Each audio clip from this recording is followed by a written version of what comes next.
Assalamualaikum warahmatullahi wabarakatuh. Kali ini saya akan memaparkan mengenai laporan praktikum metabolisme karbohidrat produksi pati selama proses fotosintesis.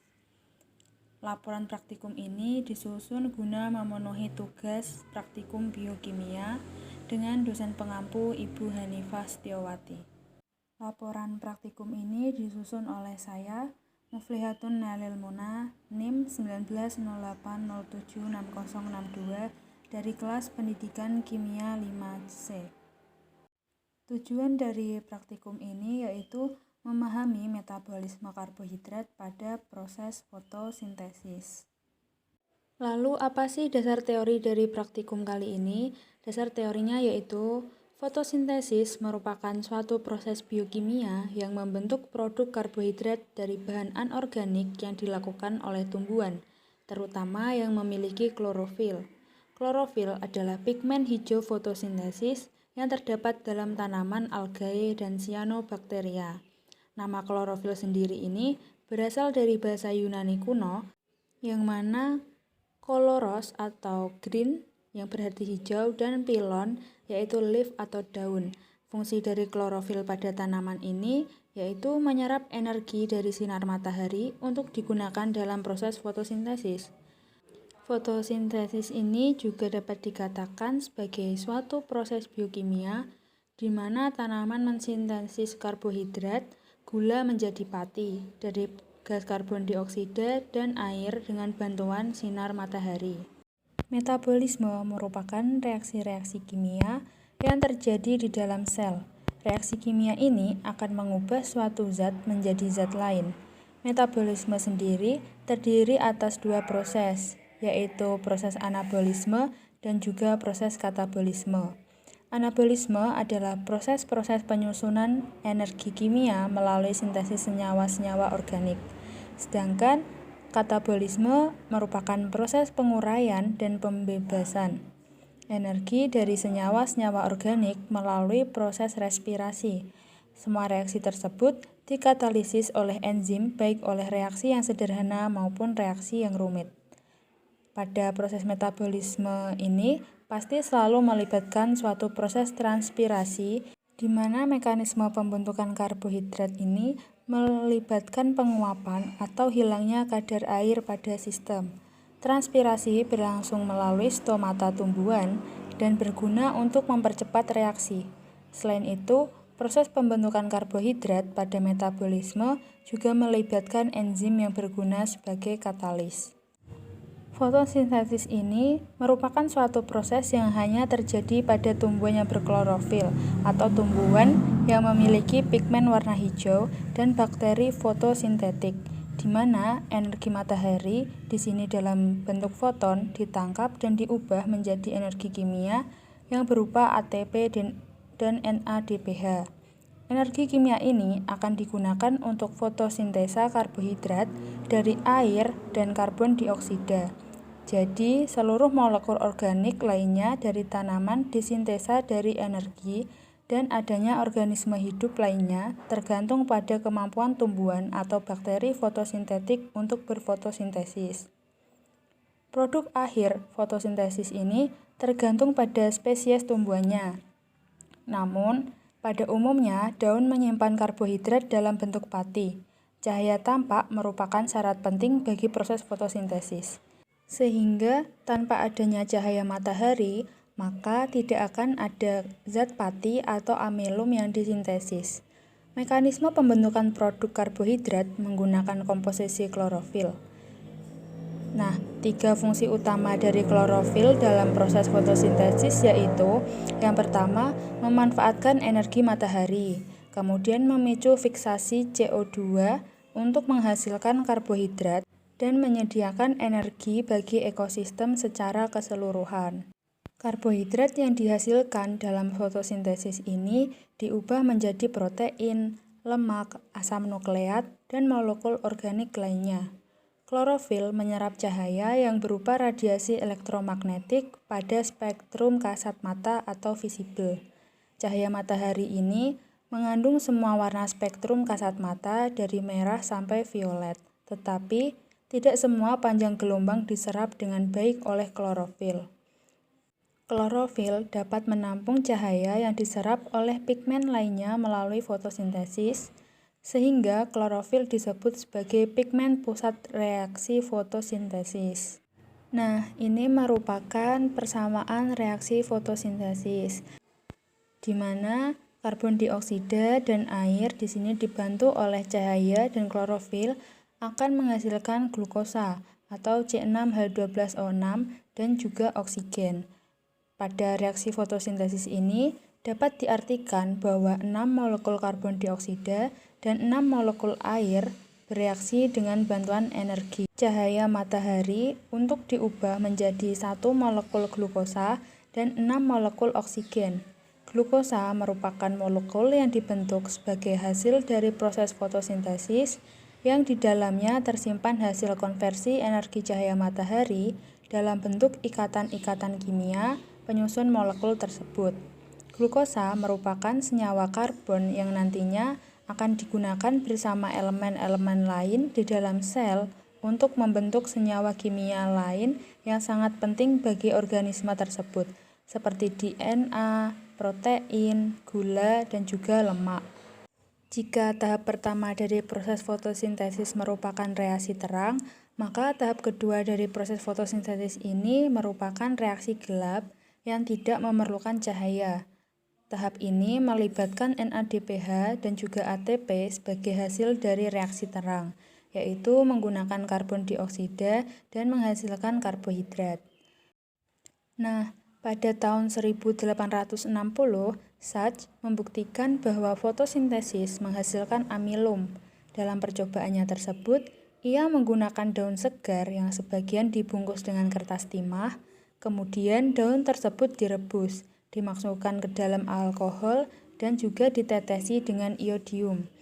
Ia menyimpulkan bahwa warna biru kehitaman pada daun yang tidak ditutup kertas timah menandakan adanya kandungan zat amilum atau zat pati. Selanjutnya, apa saja sih alat dan bahan yang akan digunakan pada praktikum kali ini? Alatnya yaitu meliputi wadah, penjepit, klip, aluminium foil, atau di sini bisa diganti dengan bungkus rokok, gunting, serta penangas air. Sedangkan bahannya yaitu ada daun berklorofil, sinar matahari, alkohol, betadin, dan juga air. Kemudian sebelum kita melakukan praktikum, kita harus mengerti karakteristik bahan yang akan kita gunakan. Di sini alkohol memiliki rumus kimia C2H5OH dengan massa molar sekian itu 46.000 sekian. Kemudian penampilannya cairan tidak berwarna dengan bau yang khas. Densitasnya sebesar 0,7893 gram per cm kubik. Titik leburnya sebesar negatif 114,14 derajat Celcius, titik didihnya 78,29 derajat Celcius, dan bahayanya di sini alkohol itu mudah terbakar atau flammable dan juga iritasi.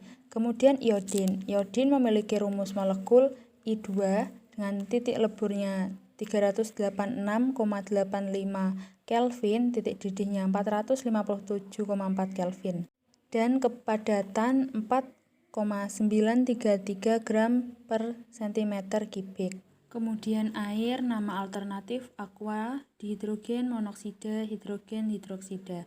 Rumus molekul H2O, massa molarnya 18,0153 gram per mol, densitas 0,998 gram per cm kubik, titik beku 0 derajat Celcius, dan titik didihnya 100 derajat Celcius. Selanjutnya yaitu cara kerja atau langkah-langkah dari percobaan kali ini. Nah, sebelumnya di sini saya menggunakan 5 daun dalam percobaan, di mana 3 daun berupa daun jambu biji yang masih muda, kemudian 1 daun jeruk, dan 1 daun tumbuhan liar. Nah, langkah pertama yaitu kita tutup setengah bagian daun menggunakan aluminium foil selama 5 hari, dan direkatkan dengan penjepit agar tidak ada celah bagi cahaya matahari. Nah, di sini saya menggunakan kertas bungkus rokok sebagai aluminium foilnya. Kemudian setelah itu Setelah 5 hari, daunnya kita petik dan kita lepaskan bungkusan aluminium foilnya. Kemudian kita didihkan air dan masukkanlah daun ke dalam wadah yang tujuannya agar sel dalam daun tersebut mati. Kemudian kita rendam daun dalam alkohol dan panaskan secara tidak langsung dalam penangas air. Hal ini bertujuan untuk melarutkan klorofil dalam daun. Kemudian setelah kita rendam dalam alkohol, kita cuci daun dengan bersih menggunakan air. Tujuannya di sini agar alkohol dan klorofil pada daun hilang dan kemudian kita tiriskan. Setelah itu, kita tetesi betadine sebagai pengganti iodium secara merata pada daun. Hal ini bertujuan untuk melihat adanya pati atau amilum pada daun tersebut. Setelah itu, tunggu beberapa saat lalu daun kita amati perubahannya. Nah, agar lebih jelas mengenai langkah kerja pada praktikum kali ini, mari kita simak video dari percobaan kali ini ya. Di sini ada wadah, kemudian penjepit, ada kertas aluminium, betadine, alkohol, air, gunting, dan klip. Langkah pertama yang kita lakukan kali ini, kita bungkus sebagian dari daun jambu ya. Kali ini saya menggunakan daun jambu.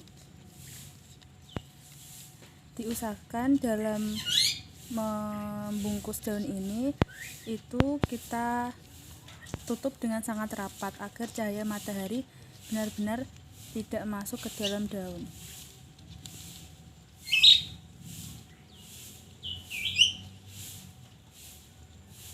Seperti ini ya.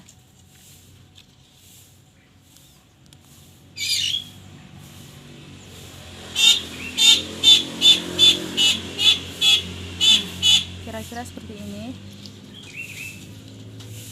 Kita bungkus beberapa daun untuk percobaan.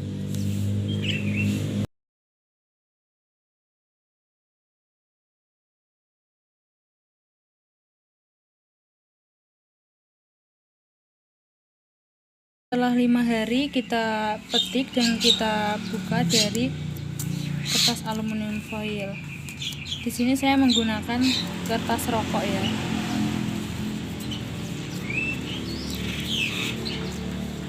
Nah, bisa dilihat ya perubahan warnanya.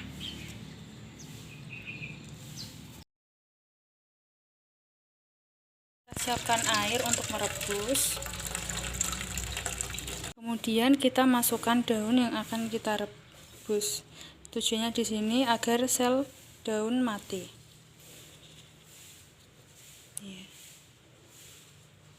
Setelah itu kita ambil kira-kira seperti ini ya.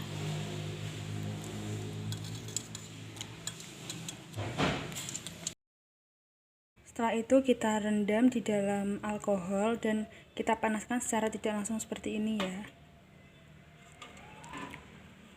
Kita tunggu hingga mendidih. Setelah direndam dengan alkohol kira-kira seperti ini, lalu kita cuci bersih.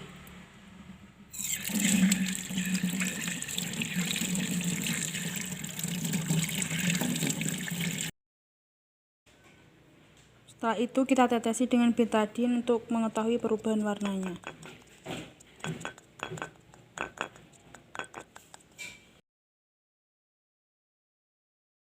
Dari hasil percobaan yang telah dilakukan, maka didapatkan hasil pengamatan sebagai berikut, di mana pada kondisi daun awal, daun yang tertutup aluminium foil berwarna hijau dan daun yang terbuka juga berwarna hijau.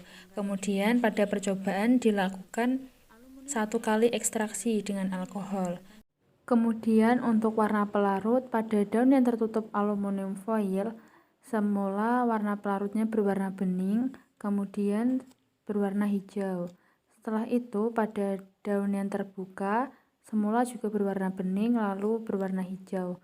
Kemudian setelah ditambah dengan larutan iodin pada daun yang tertutup amilum berwarna pucat, sedangkan pada daun yang terbuka berwarna hijau kebiruan.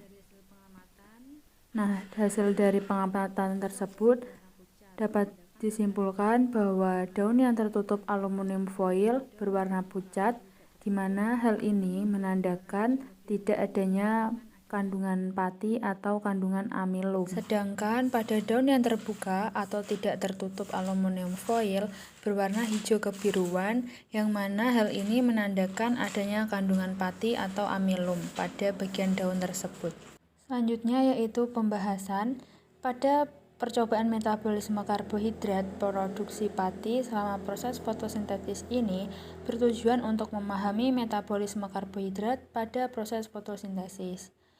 Fotosintesis merupakan proses pemanfaatan energi matahari oleh tumbuhan hijau yang terjadi pada kloroplas. Dalam fotosintesis terdapat dua tahap, yaitu reaksi terang dan reaksi gelap, di mana pada reaksi gelap terdapat siklus Kelvin. Reaksi terang terjadi pada grana atau granum, sedangkan reaksi Kelvin terjadi di dalam stroma. Dalam reaksi terang terjadi konversi energi cahaya menjadi energi kimia dan menghasilkan oksigen, sedangkan dalam siklus Kelvin terjadi seri reaksi siklik yang membentuk gula dari bahan dasar CO2 dan energi ATP dan NADPH. Energi yang digunakan dalam siklus Kelvin diperoleh dari reaksi terang. Fotosintesis dikenal sebagai suatu proses sintesis makanan yang dimiliki oleh tumbuhan hijau dan beberapa mikroorganisme fotosintetik. Organisme yang mampu mensintesis makanannya sendiri disebut sebagai organisme autotrof. Autotrof dalam rantai makanan menduduki sebagai produsen. Pada prinsipnya, komponen yang dibutuhkan dalam reaksi fotosintesis adalah CO2 yang berasal dari udara dan air yang diserap dari dalam tanah. Selain itu, sesuai dengan namanya, foto yaitu cahaya, reaksi ini membutuhkan cahaya matahari sebagai energi dalam pembuatan atau sintetik produk atau senyawa gula dan oksigen. Proses fotosintesis dipengaruhi oleh beberapa faktor, antara lain air, konsentrasi CO2, suhu, umur daun, translokasi karbohidrat, dan cahaya yang diperlukan tumbuhan untuk proses tersebut. Tanpa adanya cahaya matahari, tumbuhan tidak akan mampu melakukan proses fotosintesis. Hal ini disebabkan klorofil yang berada di dalam daun tidak dapat menggunakan cahaya matahari karena klorofil hanya akan berfungsi bila ada cahaya matahari. Ini merupakan reaksi fotosintesis di mana CO2 dan air dibantu cahaya matahari dan klorofil akan membentuk gula dan oksigen. Daun yang digunakan dalam percobaan ini yaitu daun yang memiliki pigmen klorofil. Seperti yang telah dijelaskan tadi, klorofil berasal dari bahasa Yunani kuno ya. Fungsi dari klorofil pada tanaman ini yaitu untuk menyerap energi dari sinar matahari yang digunakan dalam proses fotosintesis. Proses fotosintesis merupakan suatu proses biokimia di mana tanaman mensintetis karbohidrat, gula menjadi pati, dari gas karbon dioksida dan air dengan bantuan sinar matahari. Pada percobaan kali ini, praktikan menggunakan beberapa daun yang digunakan dalam percobaan. Praktikan menggunakan 3 buah daun jambu biji muda, 1 daun jeruk, dan 1 daun rerumputan atau tanaman liar yang ada di sekitar rumah. Langkah pertama yang harus dilakukan dalam percobaan ini yaitu membungkus daun menggunakan aluminium foil atau kertas bungkus rokok. Pada percobaan ini, praktikan memanfaatkan kertas bungkus rokok untuk membungkus daun. Kemudian, daun dibiarkan terbungkus selama kurang lebih 5 hari di pohonnya. Langkah selanjutnya yaitu setelah 5 hari dibiarkan, terbungkus selama 5 hari, kemudian daun dipetik dan kita amati perubahan warna yang terjadi pada daun. Pada daun yang terkena cahaya matahari atau daun yang terbuka berwarna hijau. Sedangkan pada daun yang tertutup aluminium foil terjadi perubahan warna, di mana sebelumnya daun berwarna hijau, kemudian setelah ditutup selama 5 hari, daun berwarna pucat atau lebih cerah. Tujuannya pada pembungkusan bagian daun dengan aluminium foil ini agar kita dapat melihat perbedaan daun yang terkena cahaya matahari dan bagian daun yang tidak terkena cahaya matahari. Pada saat daun telah dipetik, kemudian kita rebus daun dalam air di atas penangas. Tujuannya dari perebusan daun dalam air ini yaitu agar sel daun tersebut mati.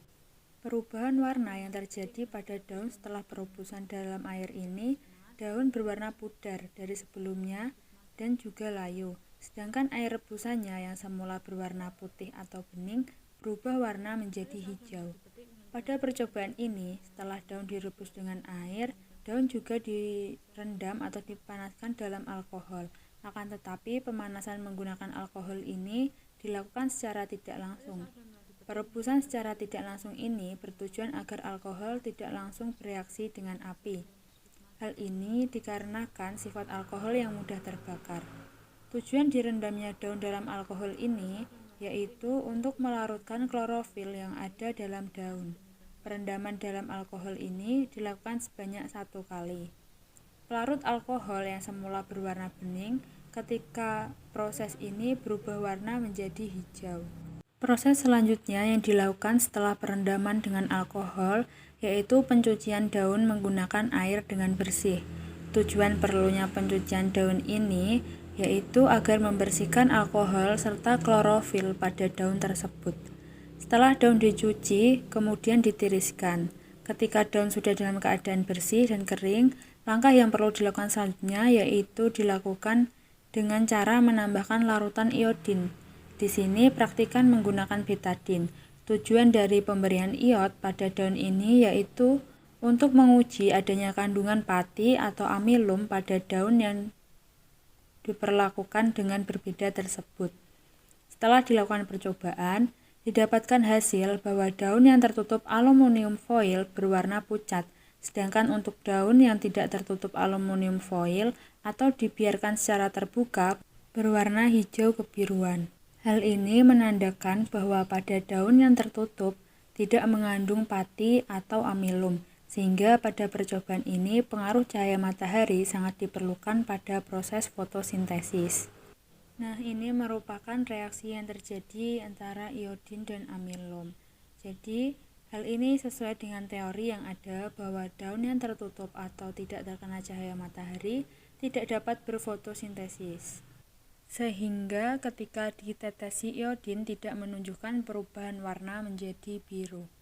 Sehingga dari hasil percobaan yang telah dilakukan dapat disimpulkan bahwa cahaya matahari sangat berpengaruh dalam proses fotosintesis. Pada bagian daun yang tertutup kertas aluminium foil, setelah diuji menggunakan iodin ternyata tidak ditemukan kandungan pati amilum.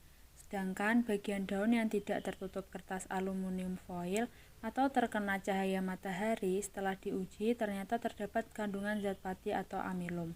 Hal ini dapat disebabkan oleh adanya sinar matahari yang membantu atau berperan penting pada proses fotosintesis untuk metabolisme karbohidrat produksi pati. Pada percobaan ini, untuk melihat perbedaan kandungan zat pati pada daun yang jelas, sebaiknya pembungkusan daun harus rapat agar cahaya matahari benar-benar tidak mengenai daun. Kemudian ini ada beberapa pertanyaan. Yang pertama, jelaskan apa yang dimaksud proses fotosintesis. Proses fotosintesis adalah proses tumbuhan mengubah sinar matahari menjadi makanan atau energi. Atau bisa juga dikatakan fotosintesis merupakan pembuatan makanan oleh tumbuhan hijau melalui proses biokimia pada klorofil dengan bantuan sinar matahari. Pertanyaan kedua yaitu mengapa fotosintesis memerlukan cahaya matahari? Karena cahaya matahari berperan untuk mengubah molekul air menjadi oksigen dan hidrogen. Pertanyaan selanjutnya, berapa panjang gelombang dari radiasi sinar matahari yang diserap oleh fotosintesis? Jawabannya, dari semua radiasi matahari yang dipancarkan, hanya panjang gelombang tertentu yang dimanfaatkan tumbuhan untuk proses fotosintesis, yaitu panjang gelombang yang berada pada kisaran cahaya tampak 380–700 nanometer. Pertanyaan yang keempat, apa fungsi iod dalam KI dalam percobaan tersebut? Jawabannya yaitu fungsi penggunaan iod pada percobaan ini yaitu untuk mendeteksi kandungan pati atau amilum pada daun tersebut. Kemudian soal yang terakhir, gambarkan reaksi iod dengan amilum. Nah, ini merupakan reaksi dari iod dan amilum. Selanjutnya ini merupakan daftar pustaka yang praktikan gunakan dalam penyusunan laporan. Nah, ini merupakan dokumentasi dari hasil praktikum Dimana yang atas itu daun setelah dibungkus selama 5 hari, kemudian daun setelah direbus dengan air, daun setelah direndam dengan alkohol, dan daun setelah dibersihkan. Kemudian ini daun setelah ditetesi iodin, terjadi perubahan warna di mana daun yang tertutup memiliki warna yang pucat, sedangkan yang terbuka memiliki warna hijau kebiruan. Demikian pemaparan laporan saya. Apabila masih banyak terdapat kekurangan, saya mohon maaf. Terima kasih sudah menonton. Wassalamualaikum warahmatullahi wabarakatuh.